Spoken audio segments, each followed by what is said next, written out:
നമസ്കാരം. അന്തരിച്ച നടൻ കൊല്ലം സുധിയുടെ ഭാര്യ രേണു സോഷ്യൽ മീഡിയയിൽ സജീവമാണ്. തൻ്റെ ജീവിതത്തിലെ എല്ലാ സന്തോഷങ്ങളും ദുഃഖങ്ങളും താരം സോഷ്യൽ മീഡിയയിലൂടെ പങ്കിടാറുമുണ്ട്. ഇപ്പോഴിതാ അത്തരത്തിൽ ഒരു സന്തോഷം പങ്കിട്ടെത്തിയിരിക്കുകയാണ് രേണു. താൻ പ്രണയത്തിൽ ആണെന്ന സൂചനയാണ് പോസ്റ്റിലൂടെ രേണു നൽകുന്നതും. ഇതോടെ അത് ആരാണെന്ന് അറിയാനുള്ള ആകാംക്ഷ പങ്കുവച്ച് നിരവധി പേരാണ് കമൻറ്റുമായി എത്തിയത്. പതിവ് പോലെ തന്നെ രേണുവിനെ അധിക്ഷേപിച്ചുള്ള കമൻറ്റുകളും നിറയുന്നു. എൻ്റെ കണ്ണുകളിൽ ഉള്ള പ്രണയം നിന്നോട് മാത്രമാണ്, അതാരാണ് എന്ന് തൽക്കാലം വെളിപ്പെടുത്തുന്നില്ല എന്നാണ് രേണു കുറിച്ചത്. ഇതിന് താഴെ സുധിച്ചേട്ടനല്ലേ എന്നാണ് കമൻ്റായി പലരും കുറിച്ചത്. ഇതിന് സുധിച്ചേട്ടൻ എന്നും മനസ്സിലുണ്ടാകും എന്നാണ് രേണു നൽകിയ മറുപടി. സമയമാകുമ്പോൾ പേര് വെളിപ്പെടുത്താം എന്നാണ് രേണു കുറിച്ചത്. ആരായാലും കുഴപ്പമില്ല, സന്തോഷമായിട്ട് ഇതുപോലെയൊക്കെ തന്നെ അഭിനയമായൊക്കെ മുന്നോട്ട് പോകണമെന്നാണ് കമൻറ്റുകൾ. ഇതിന് ഉണ്ടാകുമെങ്കിൽ തന്നെ അത് ഇപ്പോൾ ഇല്ലെന്നും എന്തായാലും എല്ലാം ദൈവത്തിൻ്റെ കയ്യിൽ അല്ലേ എന്നുമാണ് രേണു പറയുന്നത്.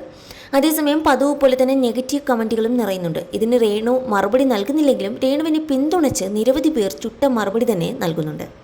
അതിൽ ഒരു കമൻറ്റ് ഇങ്ങനെയായിരുന്നു: ഭർത്താവ് മരിച്ചെന്ന് കരുതി അവർക്ക് മുന്നോട്ട് ജീവിക്കേണ്ടേ, അവർക്ക് വേറെ കല്യാണം കഴിക്കേണ്ടേ, ഇത് എന്തോന്ന് ഏത് വീഡിയോ പോസ്റ്റ് ചെയ്താലും കുറേ എണ്ണം നെഗറ്റീവ് കമൻറ്റുമായി ഇറങ്ങിക്കോളും. എന്നാൽ ഈ പറയുന്നവർ അവർക്ക് ചിലവിന് കൊടുക്ക്, ഇവർ അഭിനയിക്കുന്നത് മാത്രം നിങ്ങളുടെ കണ്ണിൽ കാണുന്നുള്ളൂ, അവർ അവരുടെ ഇഷ്ടത്തിനല്ലേ ജീവിക്കുന്നത്, അതിന് നിങ്ങൾക്കെന്താ എന്നൊക്കെയാണ് കമൻറ്റിൽ പറയുന്നത്. ഈ കുട്ടിക്ക് ഒറ്റയ്ക്ക് സർവൈവ് ചെയ്യാനുള്ള മനക്കെട്ടി ഉണ്ട് എന്ന് എനിക്ക് തോന്നുന്നില്ല. ഒരു പക്ഷേ ആ കുട്ടിക്ക് ഒരു പാർട്ട്ണർ വേണം എന്നുണ്ടെങ്കിൽ അത് കല്യാണം കഴിച്ചോട്ടെ, അവരാർക്കും ഉപദ്രവമൊന്നും ചെയ്യുന്നില്ലല്ലോ, പിന്നെ വേറെ കല്യാണം കഴിക്കില്ല എന്ന് പറഞ്ഞത്. അതിപ്പോൾ ഓരോ മാനസികാവസ്ഥ ആശ്രയിച്ചല്ലേ ഗൈസ്. ആ പറഞ്ഞ സമയത്ത് ഒരു പക്ഷേ സുധിച്ചേട്ടൻ്റെ മരണത്തിൽ നിന്നും മൂവ് ഓൺ ആയി കാണില്ല. സമയം കഴിയുന്തോറും ആ വേദനയും കുറഞ്ഞു വരുമല്ലോ. ഒരു പക്ഷേ ഒരു വിഷമം എപ്പോഴും കാണും. എന്തായാലും ലൈഫിൽ ഒറ്റപ്പെടുന്നത് അത്ര സുഖമുള്ള കാര്യമല്ല.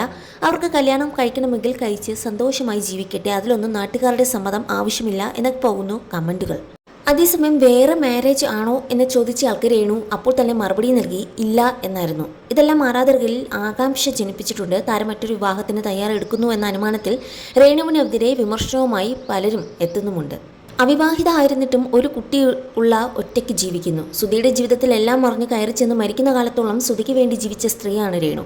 രേണു ഇന്ന് അതുപോലെ തന്നെ ഒറ്റപ്പെട്ടു പോയി. അവർക്ക് ജീവിതമാകാം. സുധിയെ അവർ സ്വീകരിച്ച പോലെ അവരെ സ്വീകരിക്കാൻ ഒരാൾ വന്നാൽ അത് രേണുവിനോട് കാലം കാണിക്കുന്ന നീതിയാകും. മരിച്ചു കഴിഞ്ഞല്ല ഒരാൾക്ക് വേണ്ടി ജീവിക്കേണ്ടത്, ജീവിക്കുന്ന കാലത്താണ്. അത് രേണു ചെയ്തിട്ടുണ്ട്. ഇനി രേണുവിന് സന്തോഷകരമായ ഒരു ജീവിതമാണ് വേണ്ടത്, അത് കിട്ടട്ടെ എന്നായിരുന്നു രേണുവിനെ അനുകൂലിച്ചുകൊണ്ടുള്ള പ്രതികരണം. വേണം, ജീവിതത്തിൽ ഒരു കൂട്ടി വേണം. നെഗറ്റീവ് കമൻറ്റുകൾ പറയുന്നവർ പറയട്ടെ. ഈ വരുന്നവരുടെ വീട്ടിൽ നടക്കുന്ന കാര്യങ്ങൾ ആരും അറിയുന്നില്ലല്ലോ, ഭാഗ്യം. നീ നിന്റെ മനസ്സാക്ഷിക്ക് ശരി എന്ന് തോന്നുന്നത് ചെയ്യുക. പിന്നെ തിരഞ്ഞെടുക്കുന്ന ആൾ ജീവിത അവസാനം വരെ കൂടെ ഉണ്ടാവട്ടെ, താങ്ങായി തണലായി എന്ന് പറഞ്ഞുകൊണ്ട് രേണുവിനെ അനുകൂലിച്ചുകൊണ്ടും കമൻറ്റുകൾ ഏറെയാണ്. ഇതിനിടയിൽ വിമർശിക്കുന്നവരെ അനുകൂലിക്കുന്നവർ തന്നെ മറുപടിയും ചുട്ട മറുപടി തന്നെ കൊടുക്കുന്നുമുണ്ട്.